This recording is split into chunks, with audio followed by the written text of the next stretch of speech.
향후, 그러니까 지금의 인터넷 시장이 향후에는 그러니까 인터넷을 지금의 아이디나 비번들을 가지고 접속을 해야 되는데 가까운 시일 내에 그 모든 것들은 인터넷 아이디 없이 하나의 아바타만을 가지고 그러니까 메타버스라고 하는 시장으로 그러니까 다음 세계라고 하는 시장으로 옮겨가면서 모든 것은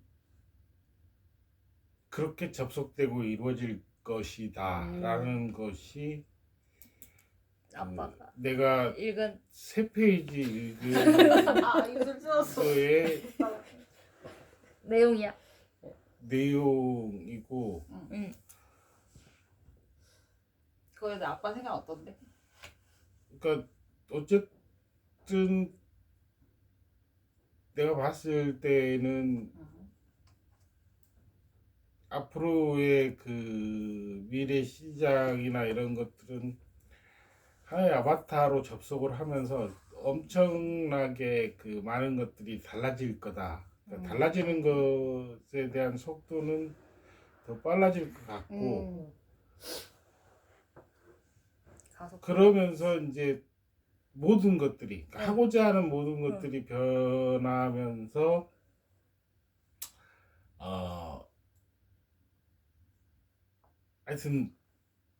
변화가 하여튼 뭔가가 많이 바뀔 것 같은데 거기에 대한 것들을 아직 공부를 안 해서 모르겠는데 공부하고는 상관없이 세상은 이미 많이 변하고 있다라는 것들을 느끼고 나는 거기에 대해서 좀 더 좀 빨리 알아가고 싶었는데 왜 알아가지 않았죠? 머리가 좀 3주 있었는데 이제 머리가 좀 아니 이제 공부라는 것을 이제 오랜만에 하다 보니까는 이제 잘 안 되는데 반성을 하더라고. 나 알았어. 좋아요.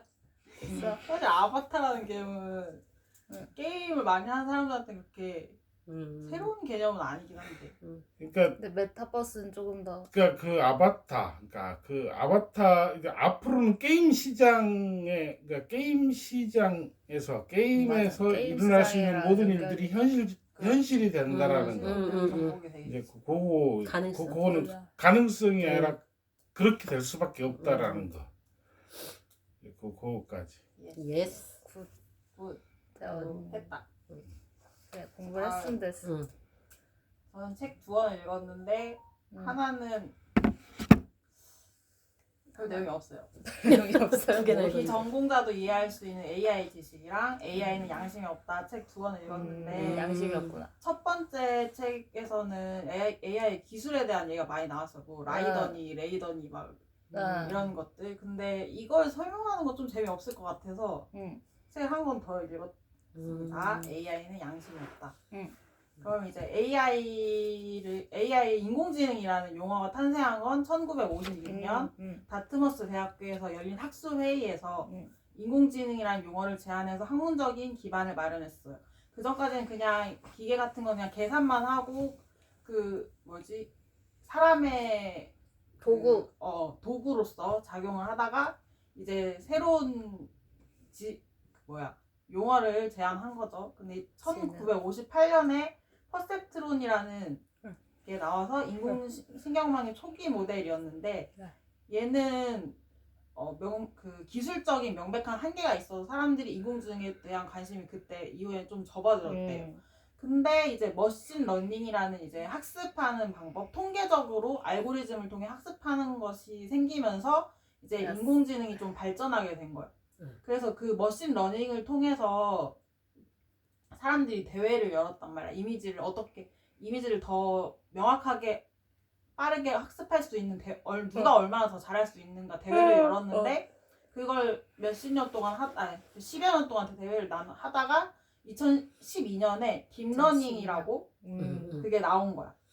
그 사람이 그 연구 교수가 딥러닝을 개발한 순간 이제 다른 데들 다 딥러닝을 했을 거 아니에요. 그 이제 그 이후부터 인공지능의 폭발적인 지능이 높아진 거죠. 성장. 그래서 AI의 단계에는 1단계, 2단계, 3단계가 있는데 1단계는 좁은 인공지능이라고 현재 사용 중인 거야. 특정 작업만 할 수 있는 것들. 음성 인식을 하거나 뭐 챗GPT나 그림을 그려줘 이런. 근데 2단계는 아직 나오지 않은 것인데 인간처럼 할 수 있는 거야. 2단계는 범용 인공지능이라고 이제 인간처럼 활동할 수 있는 것들을 말하고 그리고 이제 3단계가 이제 초지능이라고 이제 인간을 초월하는 것. 그래서 이제 AI는 여러 기술적인 도구지만 기술적인 도구로서 가치 중립적이지만 이제 윤리적인 문제들을 몇 가지 이 책에서 제시했는데 하나는 디지털 부활, 두 번째는 사별 애도와 디지털 페르소나, 프라이버시와 오신트, 차별과 편향, 책임 문제 이렇게 5가지 얘기했어요. 첫 번째로 차별 애도와 디지털 페르소나랑 디지털 부활은 비슷한 맥락이야. 죽은 사람을 데이터를 다 가져다가 이제 어떤 방식으로든 구현을 해낸다는 거지. 죽은 사람을. 이런 문제는 이제 그 사람의 그 뭐 초상권이라든가 프라이버시라든가 그 사람이 동의하지 않는데 상업적으로 이용을 하게 된다던가 막 이런 여러 가지 문제들이 있으니까. 그리고 이제 오신트라는 게 있어. 오신트는 오픈소스 인텔리전스라고. 오픈소스. 그러니까 우리도 검색해서 볼 수 있는 내용이야. 근데 인공지능이라는 기술을 사용하면 더 빨리, 더 접근할 수 있다는 거야. 예를 들어서 내가 어떤 정보에 좋아요를 눌렀는지도 수집을 할 수 있대. 너무 소름 돋았어. 내가 좋아요를 누른 것조차 수집할 수 있다는 그런 거 수집하지 말지. 내버려둬. 그게 너무 소름 돋았고 그리고 이제 차별과 편향이라는 문제도 있는데 이거는 이제 개발자의 그 성향이 들어갈 수밖에 없는 거지. 개발자의 학습을 시키는 과정에서 가치 예를 들면 판단이 이 들어가니까. 사람이 백인 남성이면 어느 정도 차별적인 시선이 있을 수밖에 없고 거기서 이제 흑인 차별, 여성 차별, 뭐 공립학교 차별 등의 이야기들이 있어. 그래서 이제 GIGO 원칙이라고 쓰레기를 입력하면 쓰레기가 출력된다 이런 원칙이 있는 거야. 그리고 이제 자율주행에 대한 책임 문제 같은 것들도 윤리적으로 논의가 되어야 된다는 거지. 그래서 현행의 법 체계는 인간 중심적이라 탈인간적인 법 체계에 대한 논의도 필요하다고 나와. 그래서 AI와 인간의 관계를 다루는 2가지 철학적 사상이 있는데 하나는 트랜스 휴머니즘이고 하나는 포스트 휴머니즘이야. 트랜스 휴머니즘은 이제 인간이 본래 가지고 있는 것들을 초월하려 한계를 초월하는 거야. 그러니까 이제 사이보그 같이 한계를 초월하는 여전히 인간인 거지. 이 AI는 여전히 도구로서 이 사람을 초월시키는 도구로 남는 거야. 트랜스 휴머니즘은. 그래서 이제 나중에 보면 뭐 강화된 인간과 강화되지 않은 인간 사이의 갈등이라든가 이런 게 생길 수도 있는 거죠. AI를 통해서 강화된 사람이 생기면. 근데 이제 포스트 휴머니즘은 달라. 인간 중심 사고를 넘어서는 거야. 인간과 비인간의 경계를 해체하고 공존을 모색하고 이제 인간 이후 그냥 포스트 휴머니잖아. 인간 이후 상태를 탐구하는 철학이라고 볼 수 있는. 그러니까 인간다움 이런 비인간의 권리를 부여하고 이런 것들에 대해서 얘기를 하는 거야.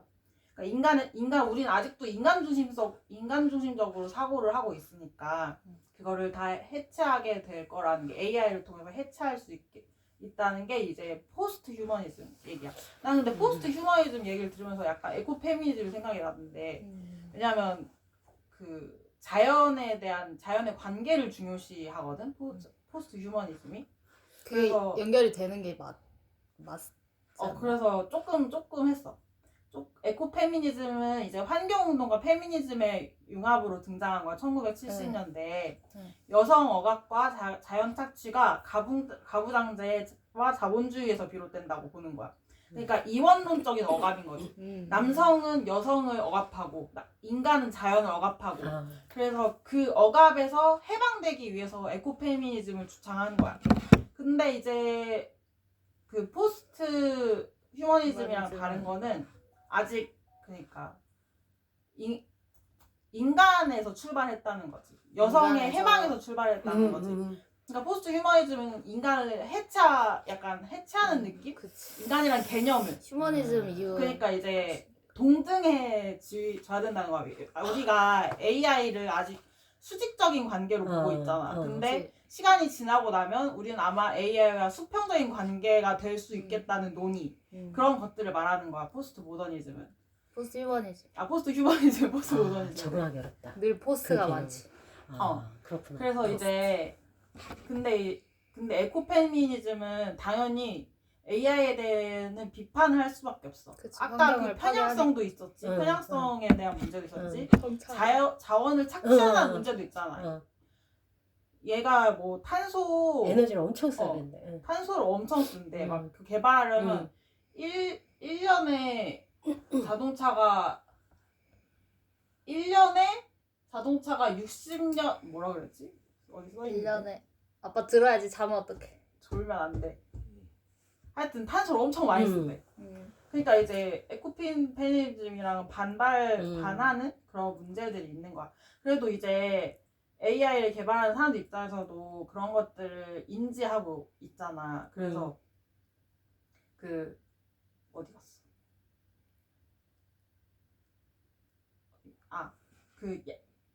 구글 아니 그린 AI 그린 연구, AI? 그린 AI 그런 거구나. 연구들도 진행되고 진행되고 있어. 있대. 그리고 예를 들어서 양자 컴퓨팅이라는 게 있대. 응.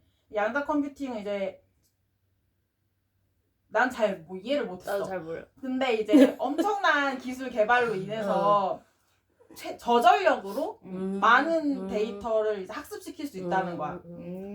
양자 역학의 원리를 이용하는데 뭔 소리인지 못 알아듣었어.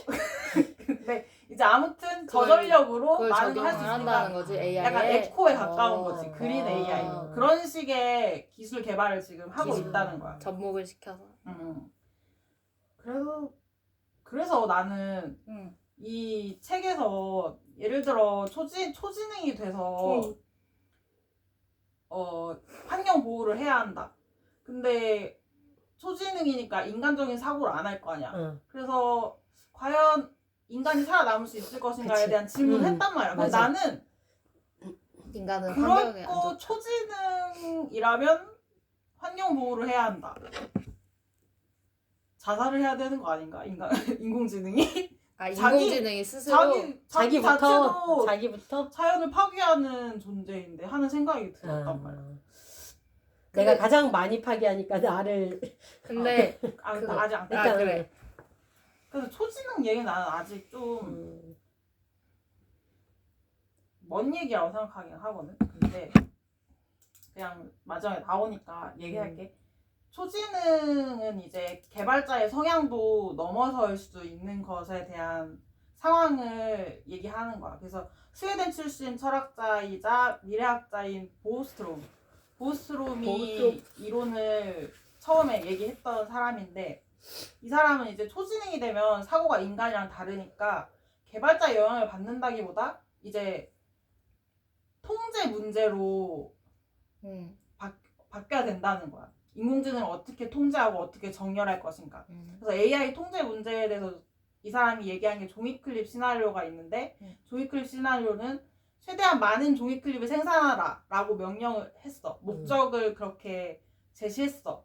그러면 효율적인 생산 방법을 탐색하다가 어쩌면 모든 자원을 종이클립으로 변화하려고 할 수도 있고, 그러다가 멈추려고 하는 인간을 위협으로 간주할 수도 있고, 그리고 지구를 넘어 우주로도 확장할 수 있고, 이런 식의 하는 거 통제가 안 되면 이렇게 될 수 있겠다 얘기를 한 거야. 그래서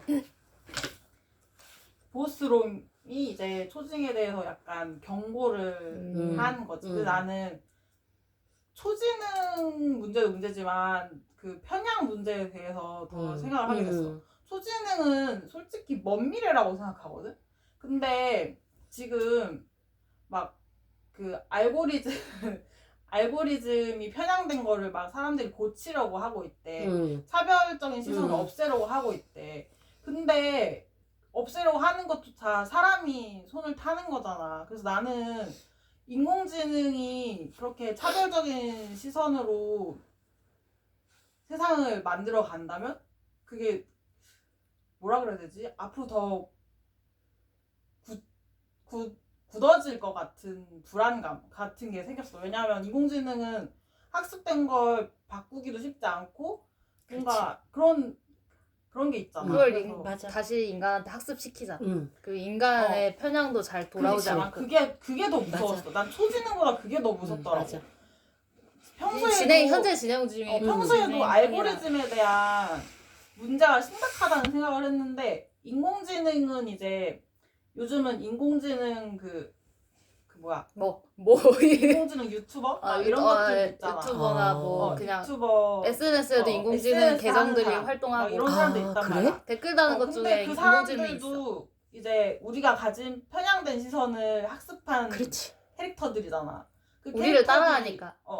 그 캐릭터들이 우리한테 결국 또 영향을 주게 될 거고. 그들이 나는 여론을 만드니까. 그게 더 무섭더라고. 그게 악순환이 여론을 악순환이 만드는. 계속 될 거라는 게 증폭시키고. 더 무섭더라고. 그러네. 인공지능을 양극화를 공부하는 증폭시키는 그렇지. 효과가 있을 수 있지. 그걸 누가 의도적으로 나는 활용할 그래서 수도 막 있고. 인공지능이 막 초지능이 돼서 막 사람들을 해칠 거다 막 이런 얘기보다 그게 더 좀 그치. 무서운 것 같았어. 당장 다가온 건 당장 그거니까. 우리가 가장 경험하고 느끼는 있기도 거야. 하고 맞아. 실제로. 피부에 와닿는 그치. 얘기라서 응. 그거를 이제 고치기도 쉽지 않을 거고 그치. 하는 생각이 들어. 고치는 것도 사람이니까 사람의 그러니까. 편향이 있는 채로 그러니까. 고쳐지는 건 그러니까. 달라지지 않으니까. 그게 진짜 어렵더라고. 다음 거야? 다 했어. 앞에 내용은 비슷하고 응.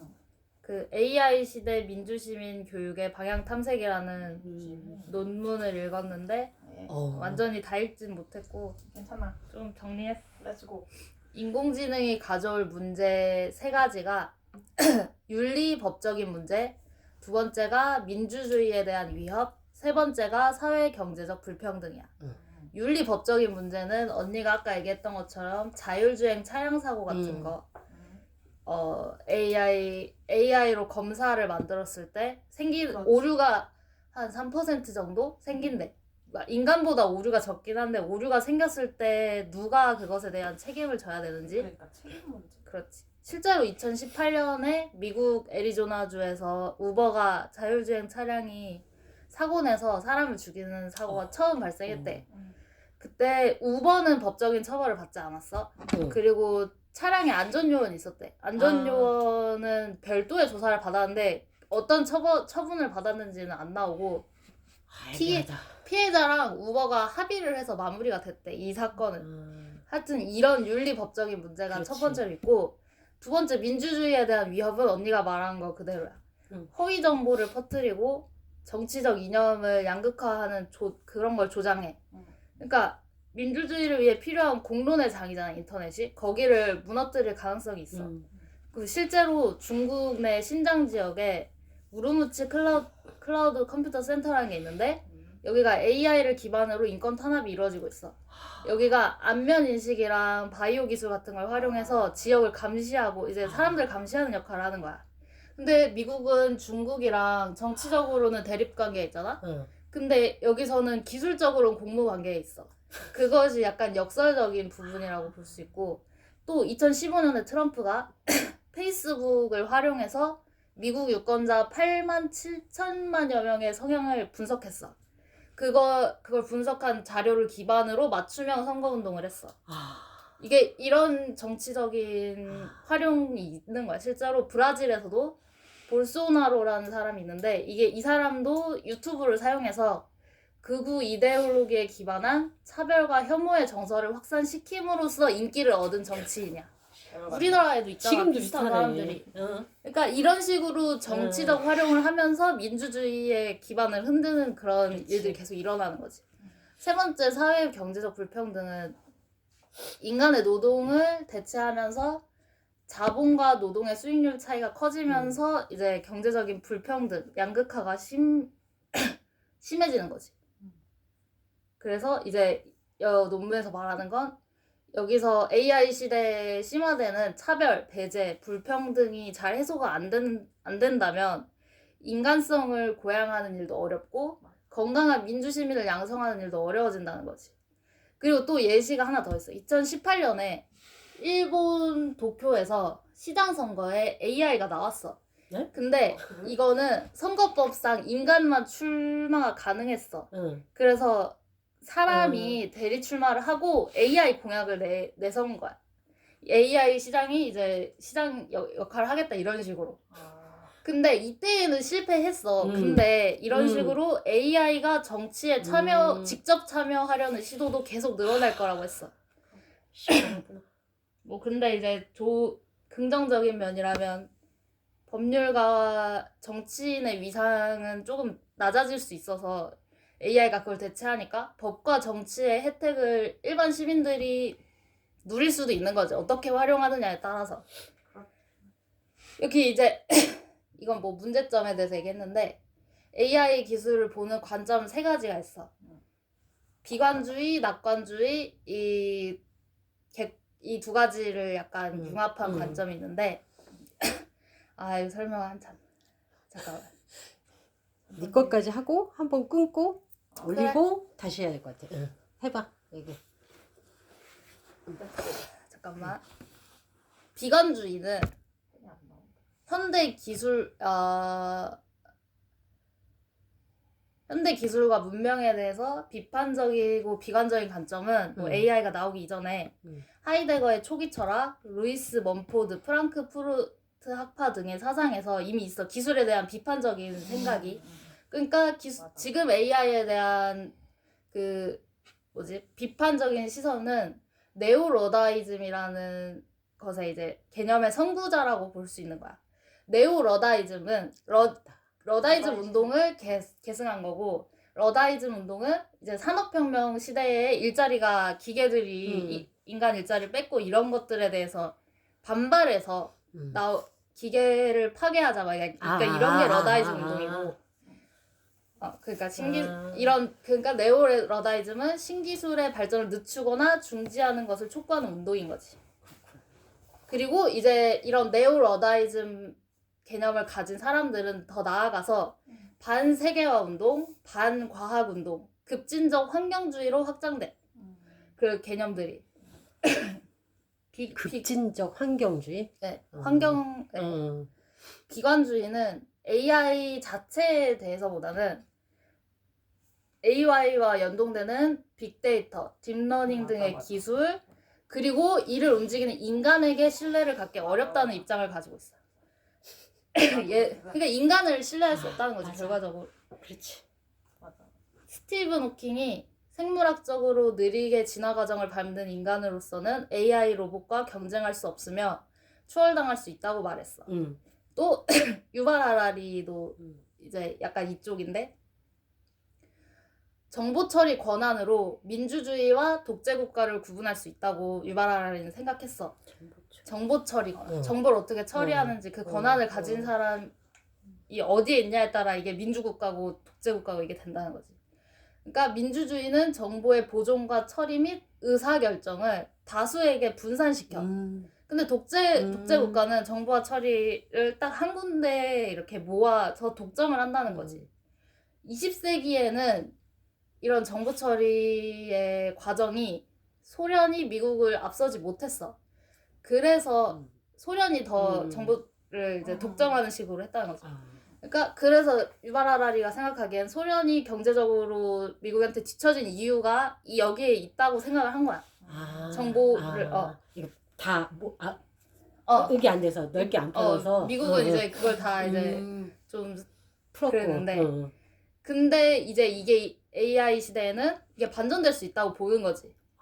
AI는 굉장히 엄청난 양의 정보를 처리하는 기술이기 때문에 이게 정보가 한 곳에 모일수록 유리한 거야. 정보가 한 곳에 있을수록. 알고리즘을 더 발전시키기 위해서는. 그러니까 이게 21세기에 권위주의 정권이 유리해질 수 있는 결정적인 조건이다라고 얘기했어요. 인터넷이 과거에는 사람들을 중앙 집권적 시스템에서 해방시키는 역할을 했지. 근데 AI는 인터넷이 정보 독점을 할 수 있게 해. 그래서 어디야? 그러니까 집중화된 권력을 더 공고하게 만들 수 있다는 거지. 그렇죠.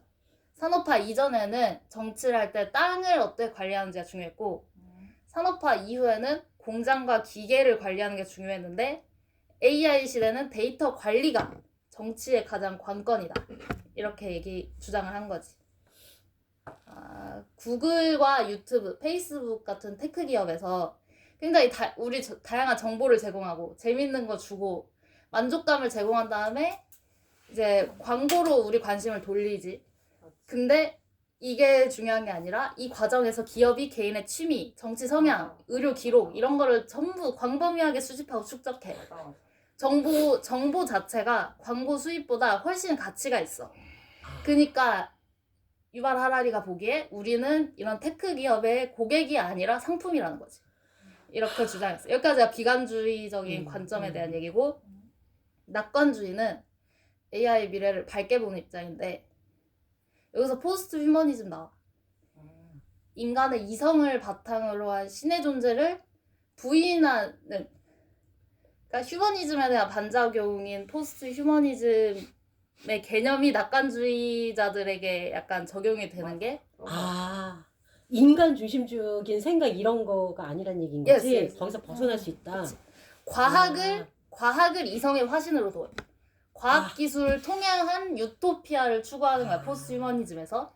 그러니까 이런 맥락에서 인간과 기계, 남성과 여성, 이런 이분법을 넘어서서 기계와 인간의 결합, 그러니까 사이보그 같은 걸 통해서 인간의 지적인, 신체적인 능력을 향상시키고 불평등한 고통과 질병을 제거해. 그래서 인간의 수명의 극적인 이제 확장 이런 걸 추구하는 거지. 낙관주의자들 난 그래.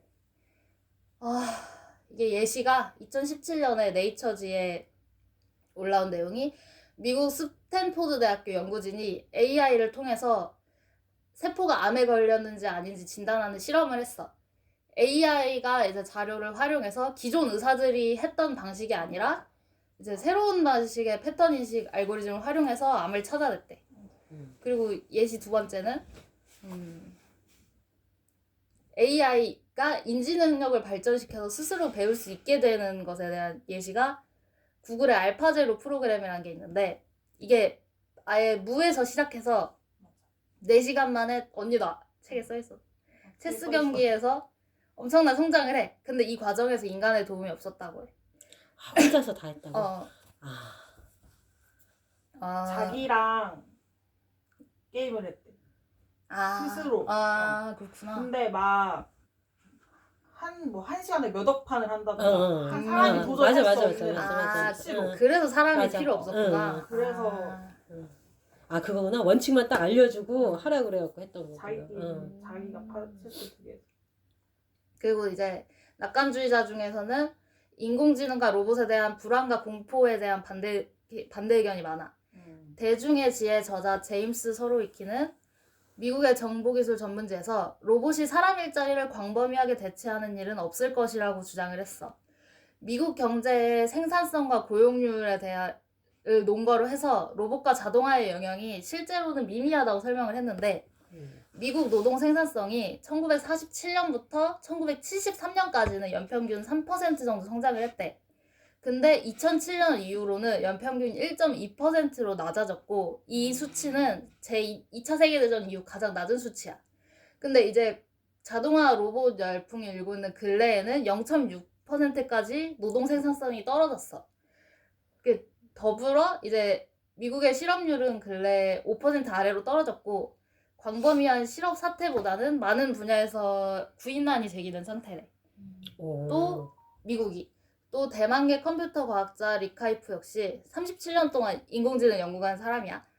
최근 슈퍼 인공지능, 특이점, 사이보그 관련에 대한 괴이한 예측과 주장에는 공학적인 증거가 전혀 없다고 얘기했어. 100년 안에 특이점과 같은 기술적 변력은 도래하지 않을 것이라고 주장했어. 또 일본의 수리 논리학자 아라이 노리코도 아무리 구조가 복잡해지고 지금보다 우수한 딥러닝 소프트웨어를 탑재한다고 해도 AI는 컴퓨터에 불과하다고 얘기해. 컴퓨터는 계산기이기 때문에 할 줄 아는 건 계산밖에 없다는 거지. 계산을 한다는 것은 인식이나 시상을 수식으로 변환한다는 뜻이고, 진정한 의미에서 AI가 인간과 동등한 지능을 얻으려면 우리의 뇌가 의식, 무의식을 불문하고 인식하고 있는 것들을 전부 계산 가능한 수식으로 치환이 가능해야 돼. 근데 현재 수학에서 수식으로 치환 가능한 건 3가지인데, 논리적, 통계적, 확률적으로 말할 수 있는 것, 이것만 수식으로 치환이 가능하대. 근데 인간은 인식 전부를 논리, 통계, 확률로 환원하는 건 불가능하다고 얘기했어. 아휴, 이제 마지막으로 하기 힘들어. 객관적인 입장. 단어 그- 어렵네. 약간 철학, 야, 이 뒤로 갈수록 더 어려워. 어려워서 못했어. 니체에 나오고 그래가지고. 오마이갓.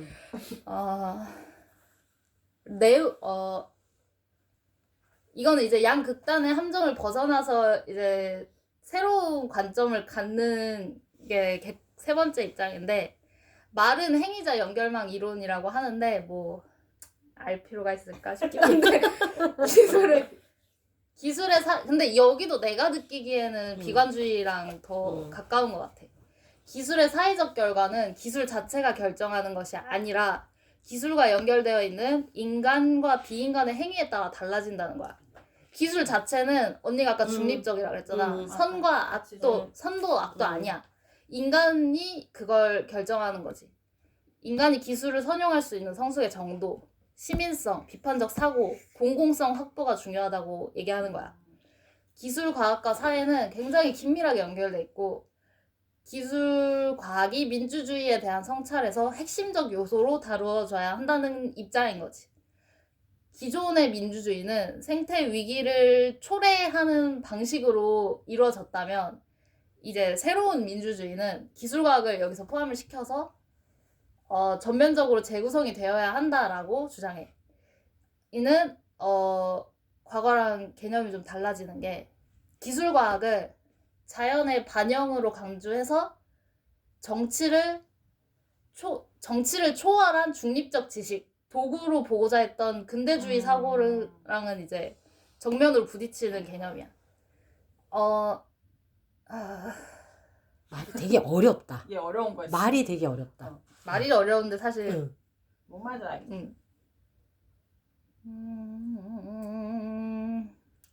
잠깐만, 여기까지 해야 될까? 해봐. 노력해봐. 준비했으면 해봐. 마지막에 AI와 인간인데 여기 그냥 짧긴 해. AI 여기서 이제 질문을 하는 거지. AI가 인간과 완전히 똑같은 자의식을 갖기는 어려울지라도 그 자의식의 일부를 학습할 수 있지 않을까? 뭐 이런 식으로 사고를 확장해서 인공지능이 이제 도덕적 규칙과 감정을 인식해. 그리고 이를 상대방에 따라 대응할 수 있게 되면 이게 인간과 똑같진 않더라도 유사한 능력을 가질 수 있다. 이렇게 얘기를 하는 거지. 그렇다면 이제 AI에게 자율성은 무슨 의미일까? 인공지능의 자율성은 스스로 판단하고 결정하고 행동하는 자율성이야. 근데 이러한 자율성은 빅데이터에 근거해서 가장 효율적인 선택지를 찾아내는 기계적인 효용적 그렇지. 계산 능력, 문제 해결 능력이지 인간이 가진 자유의지하고 비교하기는 어렵다는 거지.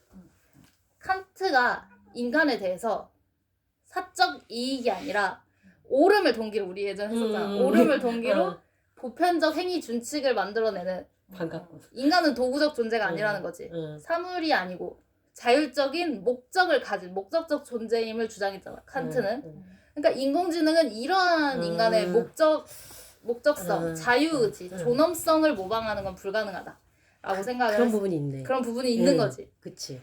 더불어 뇌는 우리의 사고, 욕망, 육체를 관리하는 역할을 하지 AI처럼 중심에 딱 서서 이렇게 저렇게 명령을 싹 내리고 컨트롤하는 방식으로 작동하지 않는데. 그러니까 하나의 책임 본부 제어 장치가 있는 게 아니라 수많은 회로들이 연결돼서 분산되어 동시에 작동하는 방식으로 이루어진다고 했어. 그래서 약간 AI랑은 본질적으로 좀 차이가 있다. 여기까지 정리했어. 수고했어. 어렵진 않아. 다영이 말